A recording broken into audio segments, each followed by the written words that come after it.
परमेश्वर, सब समाप्त हो जाता है। जांच अच्छे बुरे की तुझे हो सके, इसीलिए बुद्धि मैंने तुझे दी अरे, लेकिन तू मंदभागी अमृत छोड़कर घोर विष अपनाए तो मैं क्या करूं। बुद्धि दी है, हितकर क्या है, अहितकर क्या है, इसको सोचो। जो प्रियकर होगा वो हितकर होगा, इसकी कोई गारंटी नहीं।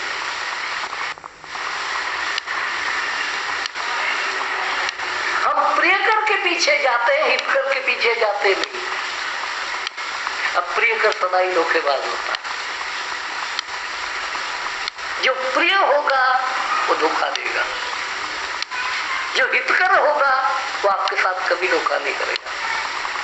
इसलिए संसार के लोगों को पछताना क्यों पड़ता है, क्योंकि वो हितकर के पीछे न चल करके प्रियकर के पीछे चलते हैं। झूठे मान मर्तबा देने वाले वाह वाह, आपके क्या कहने, आपके क्या कहने, आपके क्या कहने, बड़े अच्छे लगते हैं। क्योंकि प्रियकर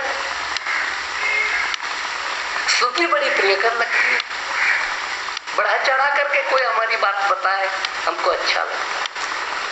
और हमको लगता है यही मेरा, अगर कोई असली आदमी है मेरे पास जो है तो वो यही है। बढ़ा चढ़ा करके कोई हमारा बखान करे, छोटी चीज का भी बड़ा बना करके करे, हमको वो आदमी अच्छा लगता है। लेकिन महापुरुष कहते हैं वही घातकी है जो तेरे को पॉइजन के इंजेक्शन लगा रहा है और तू उसको समझ रहा है वो अच्छा है। ये विष के इंजेक्शन लगा रहा है लेकिन तेरे को पता नहीं है इंजेक्शन का, इसलिए इनसे सावधान रहे। जो नाजायज स्तुति करते उनके जैसा आपका दुश्मन कोई नहीं, क्योंकि फिर आपके गुणों का विकास रुक जाता है। नाजायज स्तुति किसी ने की, आपके गुणों का विकास वही ठप हो गए। वास्तविक है वो कहना और चीज है। जैसे गुलाब को हम कहेंगे गुलाब सुंदर है, सर्वसाधारण बात है। और ऐसे ही राजनीतिज्ञों का जो पतन हो जाता है वो उनके निंदा करने वालों से नहीं होता, उनके इर्द गिर्द में जो उनकी नाजायज स्तुति करने वाले होते, जो उसमें गुण नहीं उसका आरोपण करना।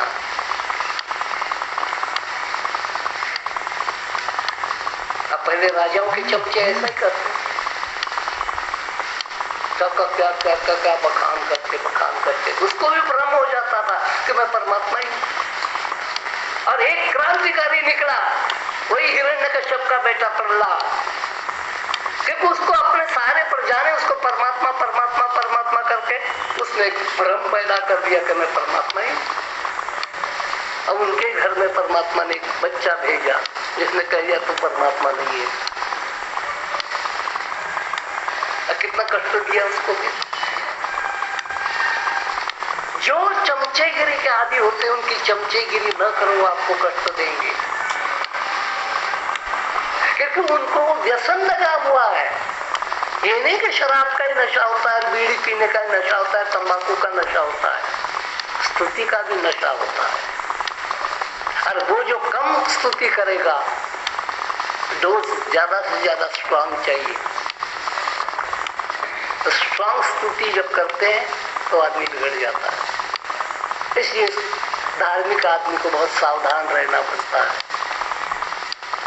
कि बड़ा बखान कर रहा है, ये बखान अगर ये ईश्वर का करता तो इतर जाता, मेरे बखान से क्या होना। अरे भाई इतना बखान मेरा न कर, है तो कह दे, सच बोलता है, लेकिन परमात्मा न बना दे। इसलिए तकरीबन गुरु बिगड़ जाते जब उनको परमात्मा कहाँ एक मरने वाला गुरु और कहाँ अमर परमात्मा।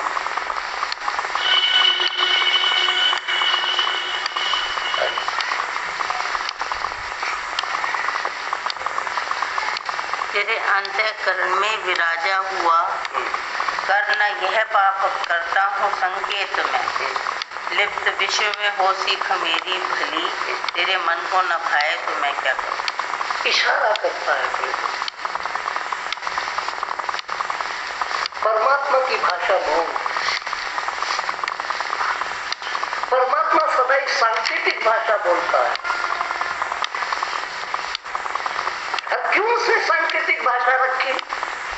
परमात्मा कभी अंग्रेजी क्यों नहीं बोलता?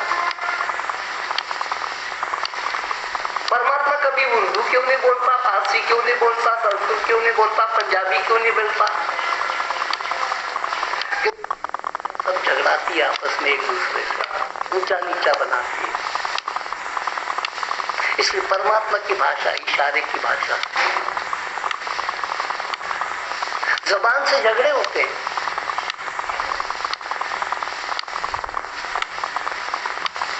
साड़ी माँ बोली पंजाबी, साड़ी माँ बोली उर्दू, साड़ी माँ बोली मराठी, साड़ी माँ बोली गुजराती, और साड़ी माँ बोली सच पूछा जाए तो मौन।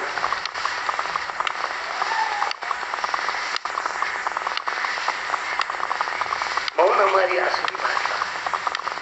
परमात्मा मौन में बोलता है, इशारे से बोलता है, संकेत देता है।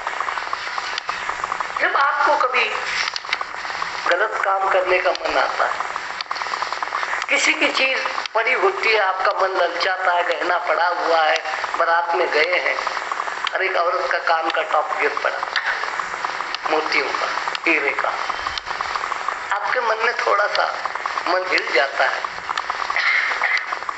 क्योंकि आपका भी एक टॉप गुम हो गया था। तो आपको लगता है वो मेरा टॉप जैसा ही ये है, जोड़ी हो जाएगी, चलो उठाई लो। वो सर्वेश्वर आपको हल्का सा संकेत देता है, नहीं, कान सज जाएंगे भाई, लेकिन आत्मा कुरूप हो जाएगी।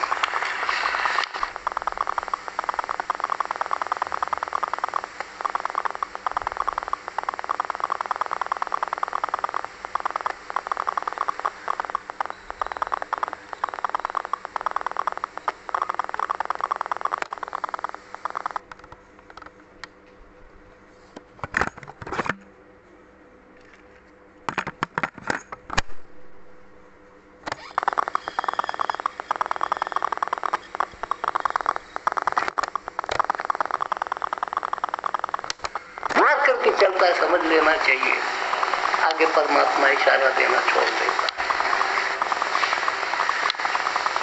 जैसे आप भी, आपके घर में भी, कईयों के घर में ऐसा होता है, बच्चा बिगड़ जाता है तो माँ क्या कहती है? हमने इसको कहना ही तो, क्योंकि मानता ही नहीं। कहता है परमात्मा, कब? जब आप मानते हो।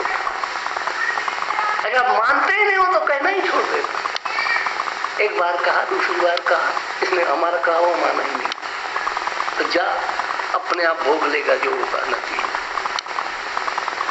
हमने कह दिया। जब आपके बच्चे के बारे में, मनुष्य के बच्चों के बारे में ऐसा प्रसंग आता है, कहीं ना ही छोड़ देते, तो ईश्वर भी ऐसा ही करता है, कहीं ना ही छोड़, और फिर पाप की गर्त में जाकर के गिर जाता है, क्योंकि उसके कहने को मानता है, माना ही नहीं। तो उसकी सांकेतिक भाषा होती है, इशारे की भाषा होती है, हिंट देता है, अंदर से थोड़ा सा हल्का सा वो पवित्र इशारा करता है, जाने दे, तो कुछ नहीं करता। ये टिकाऊ चीज नहीं है जिसको तू उठाना चाहता। अब ऐसे कितने घरों में मैंने देखा है कि बेईमानी की कमाई होती है, उसके घर में मैंने देखा हुआ है, उसके घर का कोई आदमी 18-18 साल बिस्तर पकड़ करके बैठता है, सारी कसर निकल गई,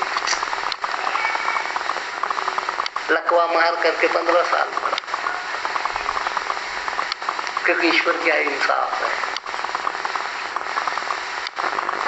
तो कभी अन्याय करता, जो अन्याय करे वो ईश्वर ही नहीं।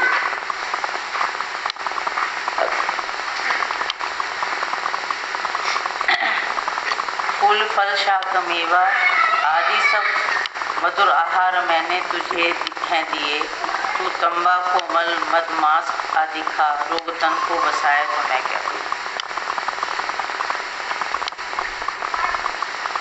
धरती का सदुपयोग और धरती का दुरुपयोग।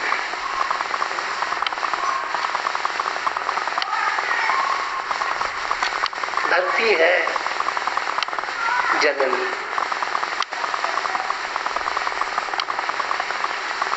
माता। बुद्धि खराब करने वाली चीजों की फसल अगर आप धरती पर लेते हो तो माता के साथ आप दुराचार करते हो। यही इसका अर्थ है कि धरती पर क्या उगाना क्या नहीं उगाना तुमने तय करना है, जिससे मनुष्य की इंद्रियां, मन और बुद्धि ठीक रहे, असभ्य संग आत्मा की तरफ चला जाए, वो फसल लेनी है। तंबाकू की फसल लेने के लिए धरती नहीं।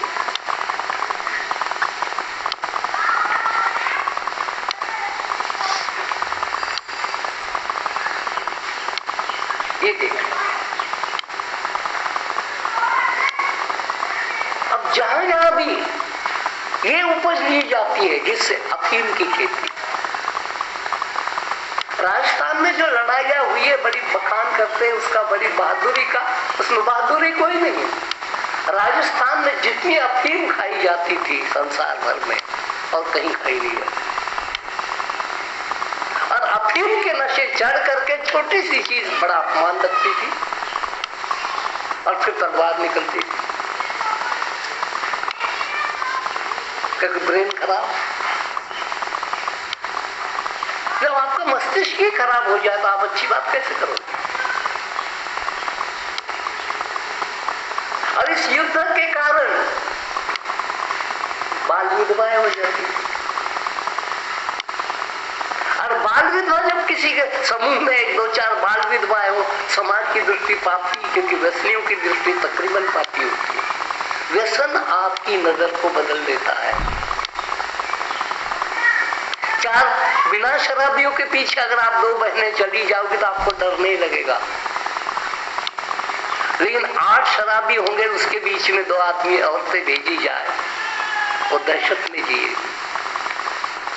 कि पता नहीं कब क्या अत्याचार करते। इसलिए सरदारों को तकरीबन शादी दिन को रखनी पड़ती है, क्योंकि रात को तो ये इस संसार को छोड़कर किसी दूसरे लोक में होते हैं, दारू पी करते हैं। और शराब पी तो फिर तलवार भी निकलेगी, बात तो मैं कुछ हो गई, बात हो गई। तो ये व्यसन जितने हैं सारे के सारे मनुष्य की बुद्धि को खराब कर देते हैं। तभी ये भक्त कहता है, अरे भगवान क्या करेगा मेवे पैदा करने के लिए, और ये धरती दी थी, तूने अमल तमाकू का सामान ही खड़ा कर दिया उसके बीच में। अब फिर कहता है बहनों पर अत्याचार हो रहे। अत्याचार किसकी, कौन अत्याचार करता है? जिसका दिमाग खराब होता है वो अत्याचार करता है। दिमाग करने के साधन पड़ रहे हैं। चलो,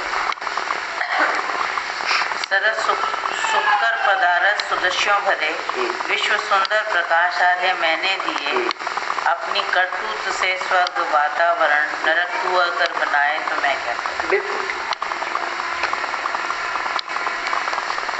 परमात्मा प्रेरणा देता है, काम नहीं करता।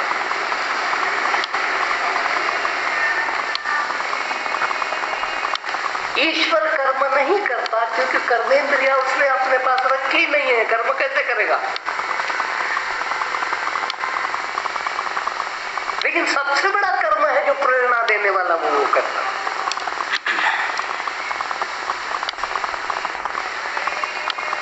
क्योंकि हमारे शरीर के अंदर भी आप देखो प्रेरणा देने वाली बुद्धि है, वो प्रेरणा देती है आपको। अब काम कौन करते हैं? नौकर चाकर। आपके हाथ, आपके पैर, आपकी आंखें, आपके कान, बुद्धि क्या करती है? प्रेरणा देती है।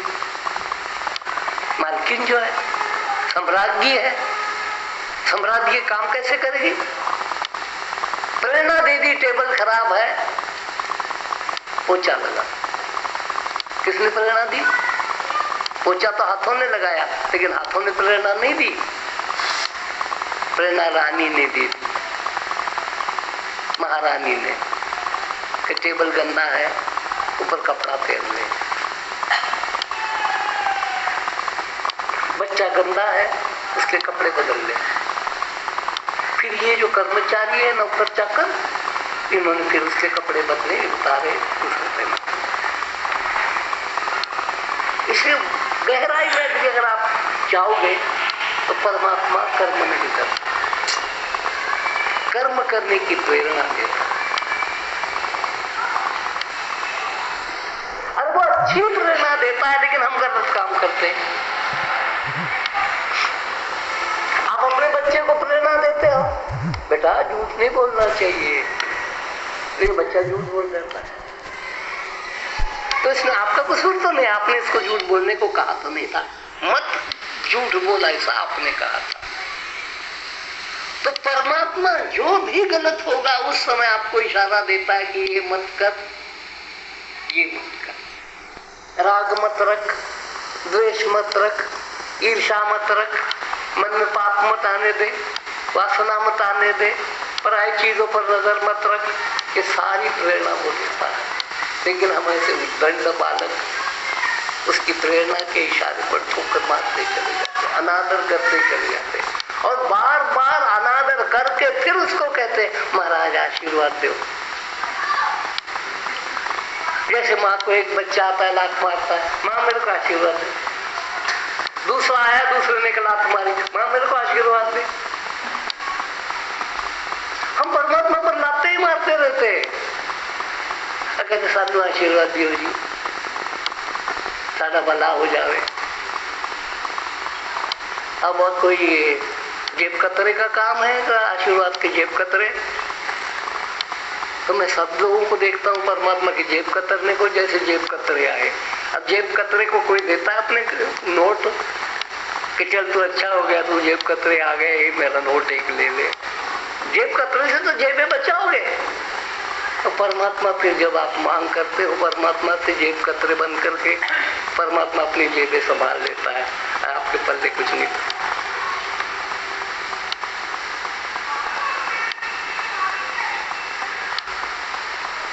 जो मांगने पर मिलता है वो आशीर्वाद नहीं, याद रखना। हमने उत्तम कर्म किया, अपने आप आशीर्वाद आ जाता है, आशीर्वाद उतरता है स्वर्ग से, आत्मा में से, परमात्मा में से आत्मा पर आशीर्वाद उतरता है। जैसे आकाश में से जल धाराएं उतरती है, ऐसे आशीर्वाद उतरता है। कई बार आते हैं, मेरे को मिठाई का डब्बा रख दिया, ऊपर 50 का नोट रख दिया, तो काके नु आशीर्वाद दो। मैंने कहा कितने का? 50 रुपए वाला कि 10 रुपए वाला? मिठाई का डब्बा 100 का, 50 रुपए, 150 वाला आशीर्वाद देना पड़ेगा क्योंकि 150 का माल मिला है भाई मेरे को।